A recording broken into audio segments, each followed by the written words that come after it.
All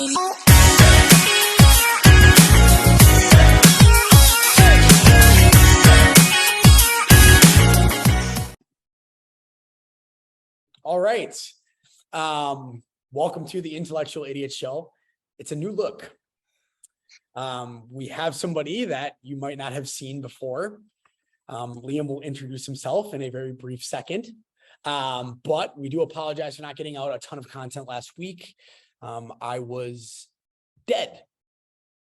Or was dead, but he's back and he's revived and better than ever. I am alive. I am back. I am better than ever, as Tyler said, and I look great. But that's debatable. Everybody watching the YouTube. Nah, Max, you look great. So we have huge testicular Mike. We have big head airhead Ty, and now we have Liam. Liam, introduce yourself. Welcome to the pod. Thank you. Yeah, thank you for having me, Tyler. Thanks for agreeing to let me on. I'm excited to be here. Always look. Yeah, my name is Liam Hagen. I'm 24. I've known Tyler pretty much my whole life. We went to school together, played sports together. Been through it all. Yeah, I've known that goon my whole life. I know Max a little bit through Tyler, obviously. But yeah, just excited to be here to talk about sports. I've listened to the pod before. I remember listening the very first episode.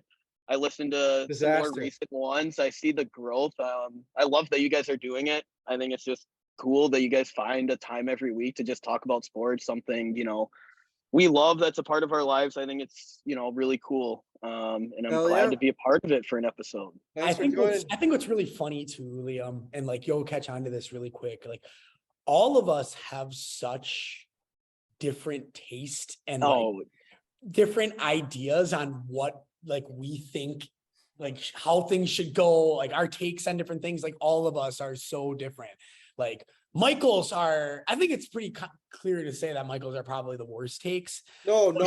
Mike is clearly the most grounded of all of us. Max, you're the absolute biggest crackhead. Your takes are horrendous a lot of the times. Mine are also not great. Liam's a big stats guy, so we'll see what he's working. I try to, I like to be grounded in numbers and analysis and logic, and I try to think about things logically. But that being said, I also will just say things and have opinions out of left field. But I think it's a good mix. We know that. It stirs controversy, which we love. But exactly, and that's what you need. I think where we want to start today is my favorite sport in the history of the world. It is clearly the most sophisticated, people who are very intelligent and have an IIQ view baseball as their favorite sport. Yes. So baseball, nobody was talking about it, but the Astros did win the World Series. Michael's favorite player plays on Houston because, his midget friend, Jose Altuve, let's go. So it was a fun World Series. It really, really was. If you're a baseball fan and you were watching it, it was exciting. It was really hard fought. The Phillies can hit the ball, man. They can absolutely rake. They had that game where they hit 7 bombs and then they never won again. So Houston was just a far superior team, from talent wise, defense wise, pitching wise, and the starting pitching of Houston. They got. Houston, I think at this point you could say Houston's a dynasty. It's hard to be a dynasty and it's hard to understand those guidelines to fit a team into it. But they've been to the World Series, I think now 6 of the 8 last years, 2 World Series wins. In today's sports especially, it's hard to win year to year. It's hard to be good year to year. It's unfathomable to go to that many World Series and win 2 in a sport like baseball. And I love what you said at the start, how sophisticated a game it is. And that's why I love baseball. The Brewers are my favorite team. The MLB is my favorite league, favorite sport to watch. I love just the layers of just mental battles you have, the layers of just talent, the layers of focus, the layers of just knowledge and IQ. It's just, to the average viewer, you just can't appreciate it. You really got to get into it to appreciate the beauty of baseball. And that's why I love the MLB, is because, with 5 games left in the regular season, hey, the Brewers get hot, the Phillies stumble. The Phillies aren't even in the playoffs. That is very, very plausible. Same thing with the Braves last year, sometime in August, they're 6 games back and they catch fire and win the World Series. That's what I love about baseball. Yeah. Well, and so it's cool the Phillies got there, but I mean, the Astros are just better. Everybody knew they're better, and they showed that they were better. I agree with that a lot. I can obviously I can totally see why, a lot of people think baseball is really boring, but if you truly understand it, it really is the best sport.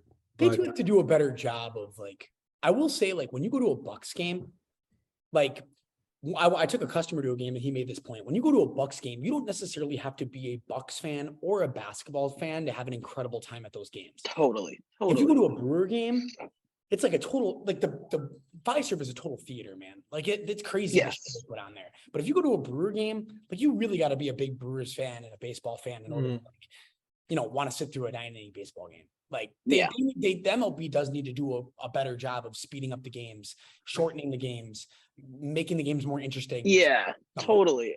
And that's such a hard, like, I agree, but that's such a hard, like, topic to maneuver because you want to speed up the game, but you can't change what baseball is. And you have to keep that core, what makes baseball baseball. You can't change any of that. And without changing any of that, baseball is going to be long. It's going to be a long game, and we're not going to get 1.5-hour, 2-hour average baseball games. It's just not going to happen. And it's hard to try to pick up new fans, make the game more presentable to a larger audience, while also keeping your core fans, the fans that are buying $10,000 World Series tickets, engaged. And it's hard to change the game without changing it to the point that it's just dumb. And everything in today's world is all about instant gratification, the highlights. Like baseball is just a slow burn. It's marketing, it's money, it's what sells. So yeah, they want the baseball to go further, so people go to games because there's more home runs. Versus like me, I love. I was at a Brewer game a number of years ago where Max Scherzer was perfect through 7 2/3, and I was in like, my dad does work with the Brewers. Tyler knows this. I've gotten tickets a lot, whatever. We were in like a suite, and I was with like, there's like 20 girls, and I'm not saying women don't like baseball, but these girls, didn't appreciate baseball the way I do. And it's the 8th inning, and they're like, can we go home? They're drunk, whatever. And I'm like, this man has 4 outs to being the 24th perfect game ever. Like, do you understand that? We're not going. We are not moving anywhere. Yeah. Well, my funny. final thing on that is, I saw an article that every time the Phillies have won a World Series, we've gone into a very big depression or recession. So, I mean, we're already kind of in a recession. Phillies lost, so maybe we're coming out of it. The Phillies saved us. And yeah, my last thoughts, I was actually cheering for the Astros. Real quick, you can't do this. Like, in reality, you can't just put aside the cheating. But in a hypothetical vacuum, if you do it, I love the players. I love watching Bregman, Altuve, Jordan Alvarez. They're just good baseball players, fun to watch. The city of Philadelphia, last time they won a championship, tore the city down. I didn't see any pictures from Houston. We're good. Tyler's point about the recession. Awesome. Go Astros. Big Nuts, do you have any last words that you'd like to say about the World Series before we start diving into week 8 of the NFL season? Build off on Ty. That's what I was going to say. I'm glad we avoided another recession. So thank you, Astros, for that. One person I just really wanted to highlight quick, the rookie, Jeremy Pena, winning the World Series MVP for the Astros. I think he's like the first rookie shortstop or whatever it is to win the MVP. So he had an awesome postseason. Bryce Harper, I'll give him credit, even though he's a Mormon. He had a great outing in the postseason for the Phillies. I did not know he was Mormon. Oh yeah. Is he from the great state of Utah? Yeah, and he's got like married in some church in San Diego, I want to say. So we lost Hagen. Interesting. Hagen was frozen there like this for like 10 seconds. I was frozen for a little bit. Wow. You hear me? That's very interesting. Yeah, we can hear you.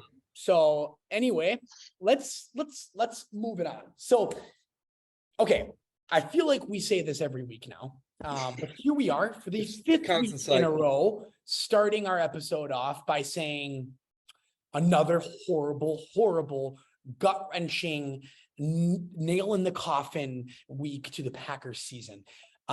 What a unraveling disaster. And how fitting it is that Rodgers is the one that nails our season down. Like Rodgers single-handedly lost us this football game. And it was depressing. It was frustrating. Our offense moved the ball. We only punted the ball one time. We out time of possession the Lions. We outgained in yards the Lions. We basically out passing yards the Lions, out rushing yard the Lions. It's like in every single facet, we dominated the Lions just as we dominated the Bills offensively last week. And yet again, no points to show for it. Horrible red zone turnovers. Rodgers missing wide open receivers down the field. Him not timing off, route running off. Everything is horrible. Let's start with you, Mike. I know you said the least about MLB, so let's start with you. What do we have to make of this Packers team? I think throughout the whole game, this might have been the most anxious and frustrated game I've seen all year from the Packers. I think I punched my pillow like dozens and dozens of times. I apologize to any guys out there who are watching games with their significant others, because that definitely put a strain on my relationship, but I think we've worked past that, luckily. I don't even know if I want to really watch a full Packer game for the rest of the season. Now that we're 3-6, the one thing that I wanted to point out, yes, I'm putting a lot of the blame on Rodgers for this game, but there were a couple times.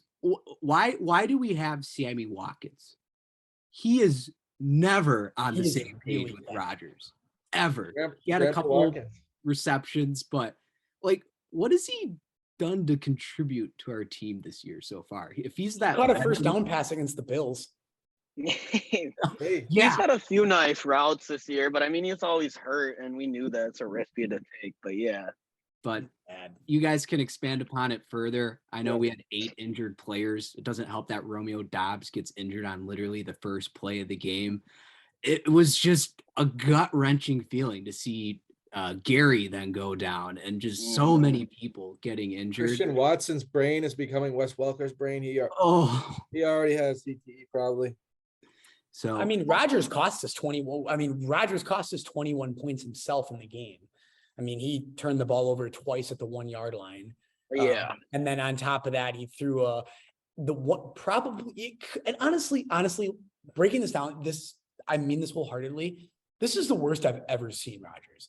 From a frustration standpoint, from a mental mistake standpoint, from a not bad body language standpoint, from just straight up look like he doesn't fucking want to be there at all. Like, it was like that pick that he threw after Jair intercepted that ball was, oh my God. It was I mean, throwing it off a guy's helmet is one thing. Throwing another terrible interception is another thing. But this one was an I don't give a shit interception. Yeah. I haven't seen this type of interception since Brett Favre threw that interception against the Giants in that NFC Championship. I was at that game, baby. That is an I don't want to be here interception. And I haven't seen that in 10 years. Yeah. And I haven't seen Go ahead. Go ahead. No, go ahead. I was just gonna say, every time he threw one of those interceptions, he literally was having like a full on like spaz attack every time. Just every time, yeah, there was blaming everyone. Yeah, there was one missed ball where the way he reacted, I haven't seen him react like that. And I think, Max, you said it best. It almost looks like he is just letting out his anger and in the past. And I probably side with Rodgers even still more than most, where he just is letting out frustration. And in the past, he's come up with a solution where he's, had the relax and he puts the team on his shoulders and he carries us. It's almost like he's expressing himself like, I don't know what to do anymore. I don't know how to fix this. And I think I agree that this is mostly Rodgers. And if you're going to put the blame on any one person or group, Rodgers is the leader.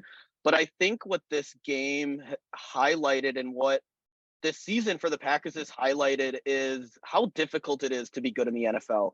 It is Rodgers making dumb throws, but it's the blocking, it's the routes, it's the chemistry with the receivers. We talked about the intricacies of baseball. There's things in football that as someone that hasn't played tackle football competitively, I don't understand that's going on. And there's all these layers that need to hit and connect.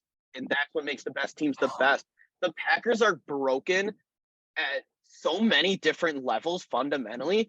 I mean, the blocking, the offensive line is horrible. I mean, we're injured. It doesn't help. The chemistry with the receivers is huge. The route running is bad. The timing, Rodgers making dumb mental decisions. It's all coming together and compounding. And that's why we get the results we're getting. It is just so flawed at the base level that I don't know what there. I don't see any way to save it. Not this year. I don't know about next. It's just so broken at every part of the organization.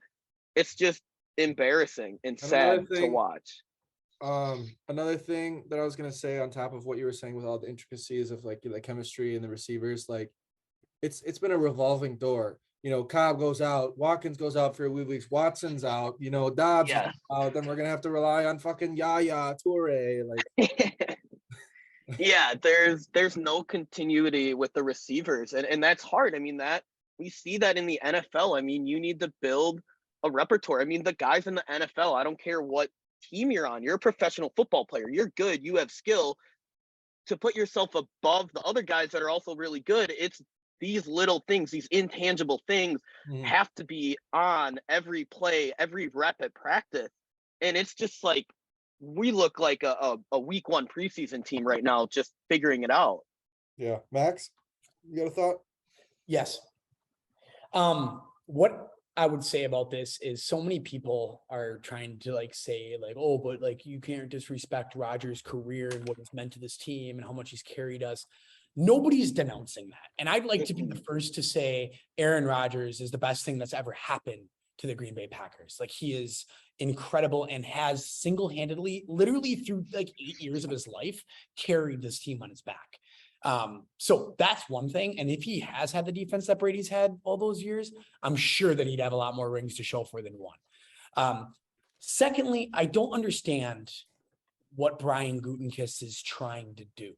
I think it's confusing. Like, I don't understand. If you're going to give Rodgers $50 million a year, then why are you putting him on a team that looks like they're rebuilding?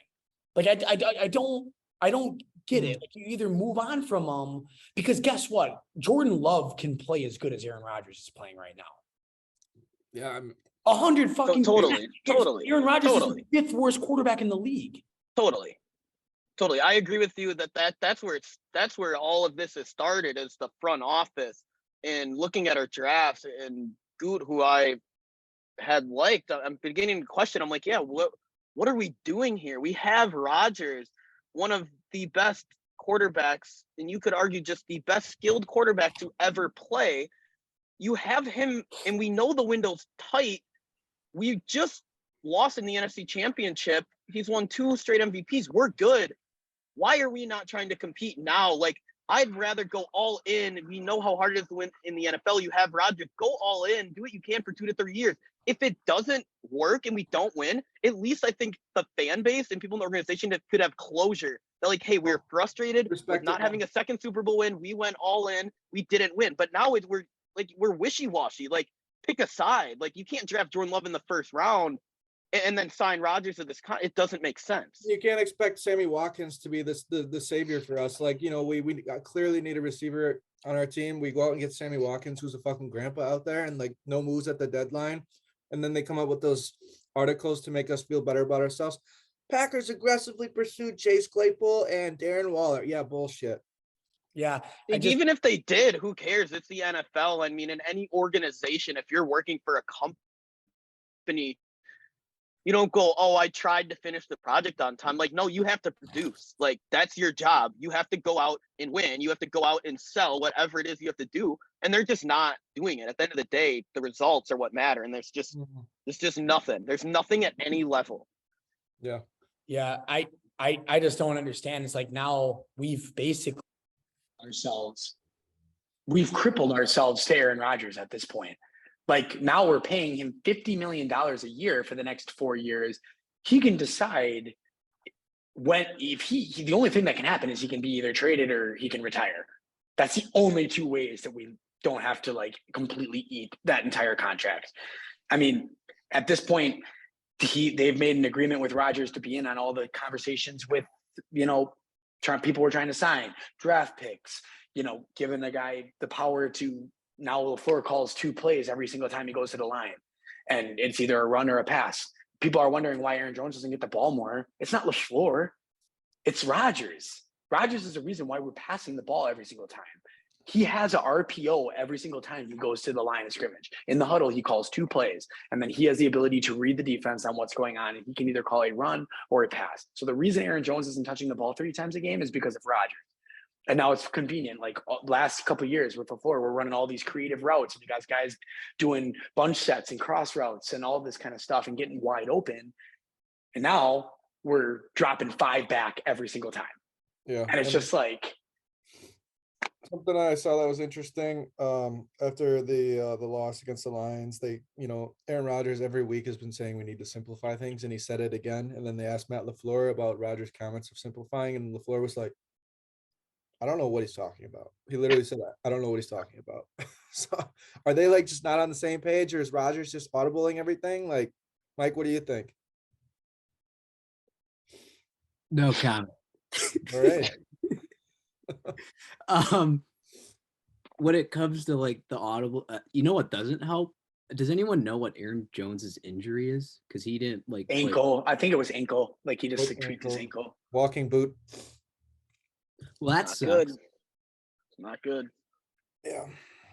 Well, I mean, we're stuck with him for now, and I don't even know what to say. I don't know. I mean, at this point with the injuries, I mean, Gary for the season is huge. I mean, there's no pass rush. The defense has been worse than expected, and there's talent. We still have talent.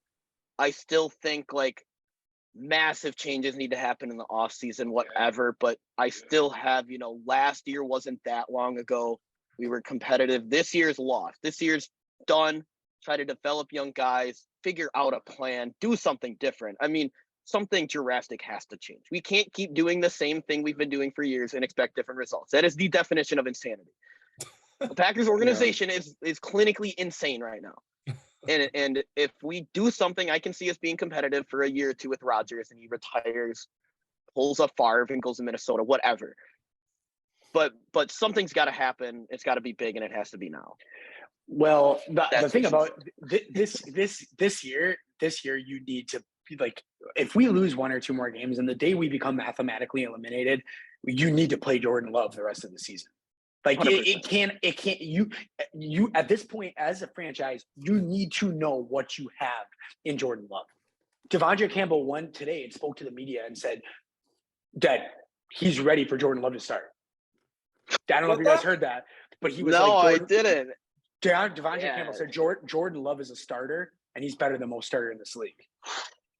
And I couldn't believe he said that, but he said that, wow. And that's large ramifications. That's wow. I mean, that's going to cause problems. Yeah, it just sounds like there's just a lot going on in the organization. Sounds like everyone hates Rodgers. Because he gets this treatment for playing so mediocre. It's like he loses Devontae Adams, and trust me, I know it's not all Rodgers, but if you're paying a guy $50 million a year, he is the guy you are expecting to elevate rookie-level talent. 100%. He's the most important. He plays the most important position in sports. I don't think that's really something to argue. He's got to be the guy. Yeah. Malik Willis is moving the ball. Name one receiver the Titans have. Malik Willis completed 5 passes. Nick Westbrook-Ikhine, Robert Woods. Willis completed 5 passes. They didn't let him pass. Yeah. What? Well, I know the Packers should do the same exact thing. Why aren't we getting Aaron Jones the ball as much? If he's got nobody to pass it to, we need to bring injured in the 4th quarter. We just need to bring John Kuhn back. John Kuhn. I miss John Kuhn. Put 40-year-old John Kuhn to run 8 fullback dives. Just pour down. All right, I've had enough of this depressing Packers talk. Let's go on. I want to hear your guys' Super Bowl picks. Mid-season, what are your guys' Super Bowl picks? Obviously, they've changed completely. I was the Packers in the Super Bowl. Yeah, I remember talking to Kyle Jansen. Tyler knows Kyle at the start of the year, and we were looking at Super Bowl predictions, and I was like, in the NFC, I can't see anybody other than Green Bay or Tampa, and he's a Tampa fan, and we agreed. And now it's like I can't see either of them being in there. My prediction is we want who's winning too. You want the whole deal? Yep. I have Buffalo over Minnesota. Wow. I hate to hear that. Obviously, Vikings are really fucking good, so it sucks. Yeah, it sucks. I always hated the Bears more than the Vikings, but without bias, I think Minnesota is going to make it. All right. Max? Yeah, I mean, I'm nervous about Buffalo right now because I don't know what the status is on Josh Allen's like shoulder or whatever. Because you got this like, I don't know. He's been like they're worried about he has some sort of injury or something. So I'm going to stick with my original prediction of the Chiefs out of the AFC, and I do think that the Chiefs are going to win it all this year. And then out of the NFC, it's kind of intriguing. There are a lot of teams that are pretty interesting, but I actually think that the Cowboys are going to come out of the NFC this year. Oh, all right. Yeah, I think they got it. I like it. Team. I think we're all going to have different Super Bowl picks. This is going to be interesting. I love it. Yeah, mine are completely different. So Mike, Cowboys, Chiefs winning it all. I like it. I like it. I really like that. Mike, it's gonna be Dolphins 33 against the Seahawks 27. Whoa! Holy Seahawks. shit. Somebody get me back on this pod in like 10 weeks, man. I got to revisit that one. That's fucking wild. Mike, I don't know you. If you get that right, I don't even care who wins. If the Dolphins and the Seahawks are in the Super Bowl, I'll give you $100. Wait, so we have intellectual idiot notes. Put it in there. Put it in a reminder. We have 4 witnesses. If Mike got that right, we are tweeting at Elon Musk and saying that this happened on. To have Liam pay Mike $100 for Seahawks and Dolphins in Super Bowl. I'm clipping this. Elon Musk, you will owe us all $1 million if Mike gets that right. For fun. Bonkers. All right. I'm here for it, though. I love the boldness. Love it. Gino for MVP. It's going to happen. Tua would be an electric Super Bowl. All right. So horrible pick, Mike. I love it, Mike. I actually have the Dolphins horrible. As well. I think the Dolphins look unstoppable when Tua's healthy. Obviously, their defense is getting a little thrashed lately. They just need to figure it out with Bradley Chubb and their new acquisitions. So I got Dolphins. I got Eagles. Jalen Hurts. Eagles look unstoppable, even though their strength of schedule hasn't been great. I still think the Eagles are going to make it.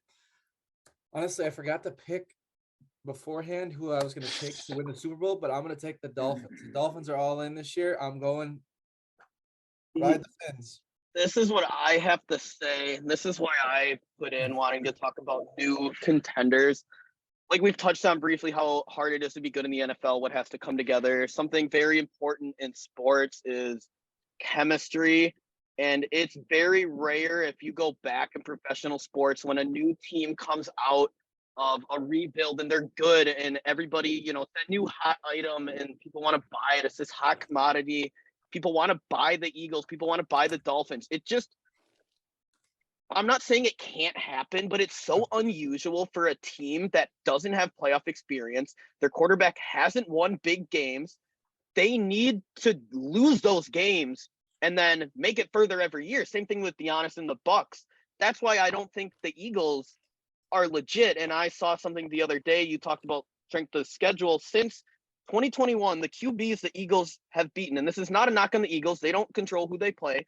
The QBs the Eagles have beaten: Matt Ryan, Sam Darnold, Jared Goff twice, Teddy Bridgewater, Trevor Siemian, Zach Wilson, Garrett Gilbert, Mike Glennon and Jake Fromm, Taylor Henneke, Kirk Cousins, Carson Wentz, Trevor Lawrence, Kyler Murray, Cooper Rush, Kenny Pickett, Davis Mills. The best quarterback they've beaten is Kirk Cousins. You put the Eagles in a game against Josh Allen, Patrick Mahomes. I'm sorry, with the experience quarterbacks and the rest of the team, I'm just taking those teams every single time. I'm taking the Vikings with Kirk Cousins' experience and the coaching over the Eagles that are good, but I just don't think there's enough. The Vikings' schedule has been a pretty cakewalk too, though. Max, I'm sure you love that take by Liam because I know you're not a big Eagles fan with their strength of schedule and everything. Yeah, I mean, don't get me wrong. I agree. I do agree with Liam, but I also disagree with Liam in a sense. Is I think the Vikings are in a very similar boat, and Kirk Cousins is like That's the worst. fair, yeah. They're like Kirk Cousins is like the worst primetime quarterback in the history of sports. But I will say that I do agree with Liam's Eagles take, and the Eagles are overrated. They haven't played anybody all year, and I do agree with like you do have to lose some tough games in order to get better in the end. So I think the same applies with Tua. I think the same applies with Jalen Hurts. Yeah, and neither of them. I agree. That that adversity, and I think the Bills have experienced that adversity of losing in the playoffs. So I mean, if I were to pick another team, it'd probably be the Bills.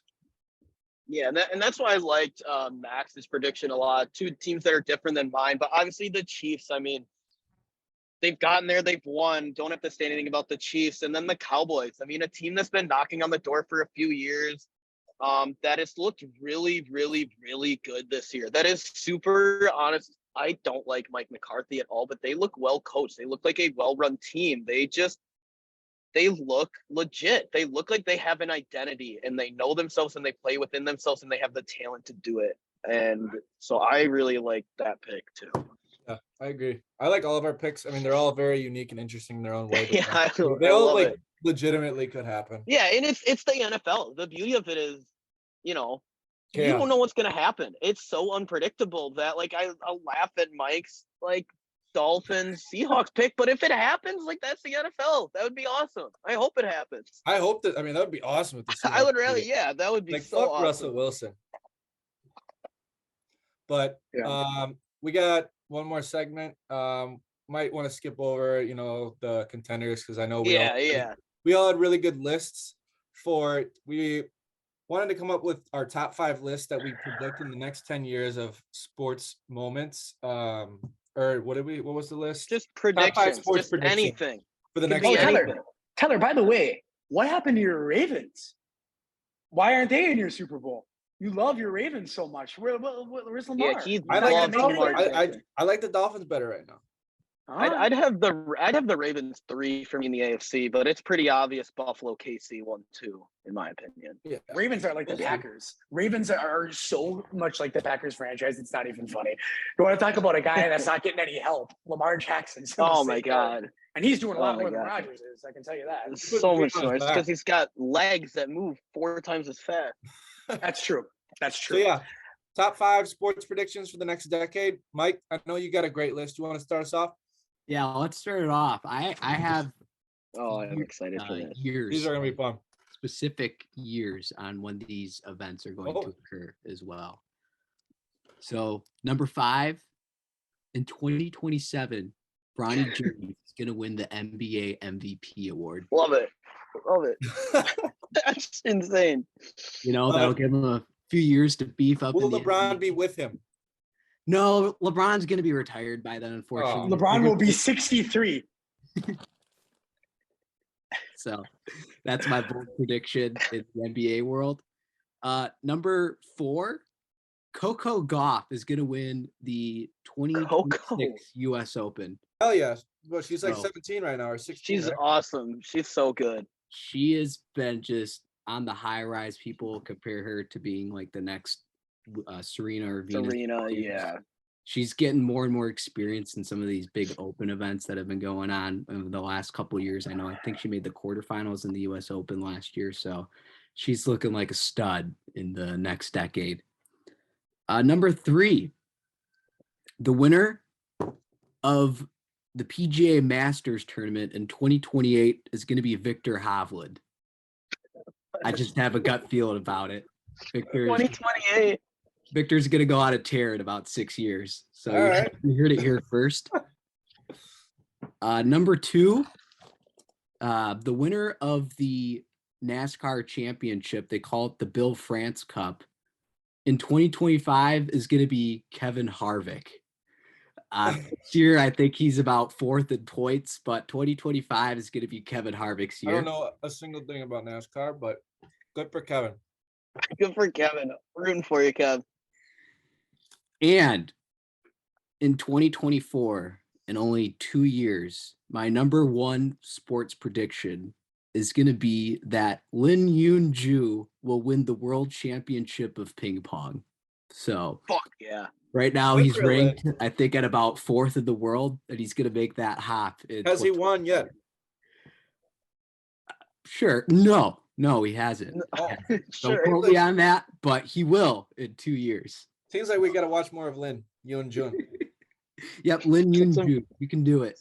Get some ping pong. Get some All ping right. pong on the pod. Max, you want to go next? You want me to go next? We'll have our guest of honor go last. Yeah, I'll go next.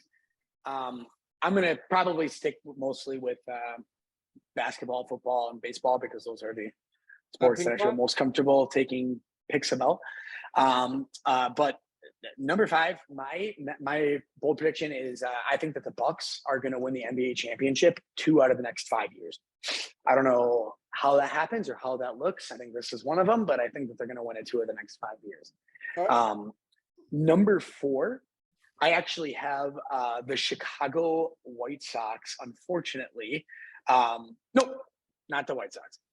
I completely forgot about the way it was going. It was the Chicago White Sox winning the World Series next year. Why is that unfortunate? I'd be so with that. I hate the White Sox, but I do think that they have a very, very good team. And I think that nobody's going to be talking about them because they had such a down year this year. But I think that they will have a very good year next year after they get a new manager. And I think that they have a really, really good shot at winning it all. So my third bold prediction is that the Milwaukee Brewers sign Anthony Rizzo to play first base. Oh my God. That would be sexy. I think it's going to happen. I hope you are so right. Oh, that would be. He declined his option with the Yankees, and the Brewers got a legitimate shot. So let's go get him. Number 2, I think the Brewers get a World Series within the next 5 years as well. I do think that that's going to happen, and I'm manifesting it because I also need that. I do need that to happen. Yes. And my number 1, Jordan Love will be a Pro Bowl quarterback in the NFL. Wow. That is my number 1 bold prediction. I think Jordan Love is going to be very good. Ask anybody. I have been on Jordan Love's bandwagon since the day we drafted him. I think that he's going to be a good player. I hope you are right. Hopefully he's better than Rodgers and Favre combined. Well, I don't think he's going to be better than Rodgers, but I do think that he's going to have a great career in the NFL. I hope you are right. I think you are wrong, but I hope you are right, and I would not be surprised if I am wrong and you were right. All righty. Well, I'll go next then. I didn't really have like a 1 through 5. I just kind of threw a bunch of them out there. Victor Wembanyama will be a superstar dominant force in the NBA. Do you guys know this man? Yes. Of course. Can you have yours like measurable? Like superstar dominant is so wishy-washy. Like I need like, he'll be a seven-time. There you go. 7-time All-Star. I wasn't super specific on mine, but I need to be more specific. Yeah, just a little bit. My boy Nick Kyrgios will get his shit together and win 3 Grand Slams in the next 5 years. Wow! His anger. That's bold. I know. I love him. I gotta give him a little something. Yeah. The Milwaukee Bucks will win 2 more championships with Giannis at the helm. I think it'll be 2 more. I don't know if it'll be any more than that.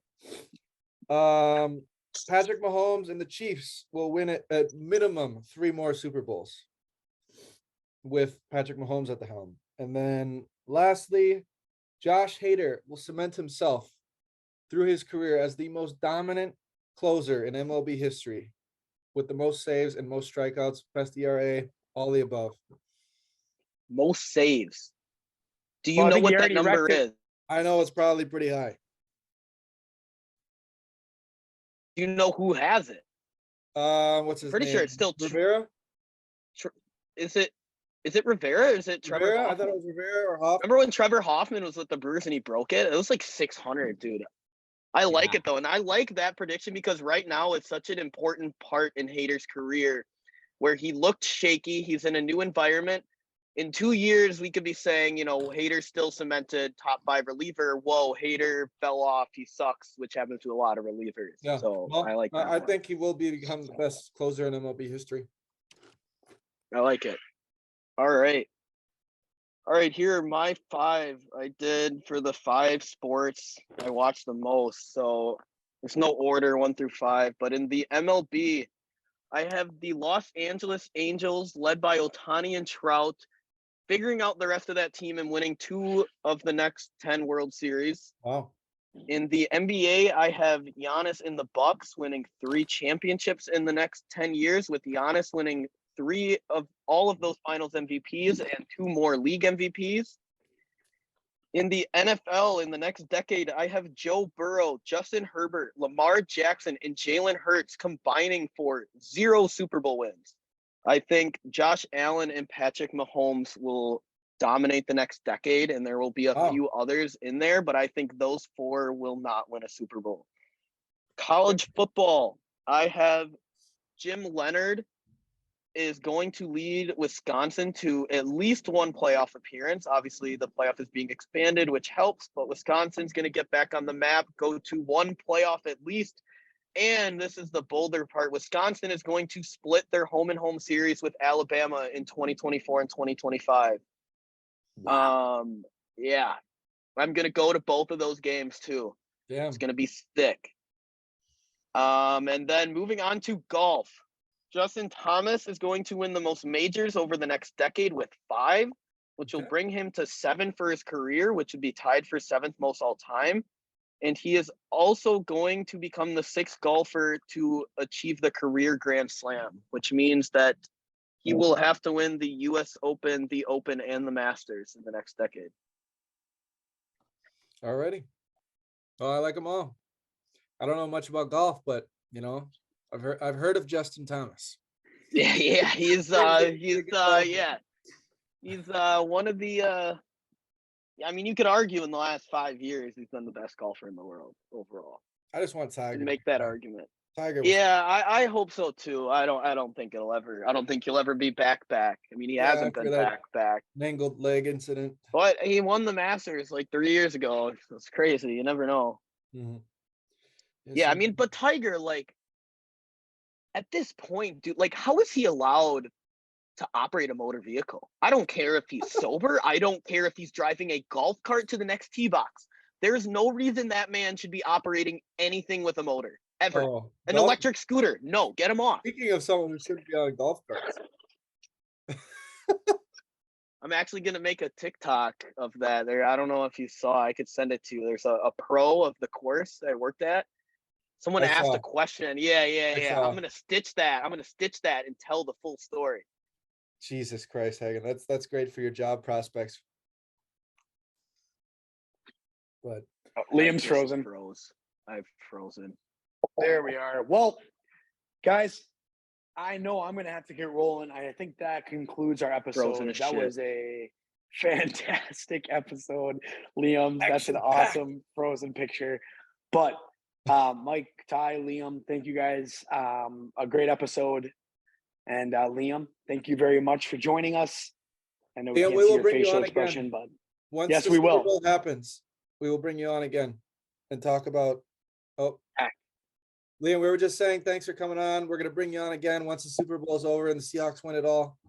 I would love that. Michael, I hope you are right. Like, I genuinely hope you are right. Like, that would actually be such a sick Super Bowl. We'll put a bet on that right now. We'll see what the odds are. Yeah, parlay that. Just parlay them both make, and you make a lot of money.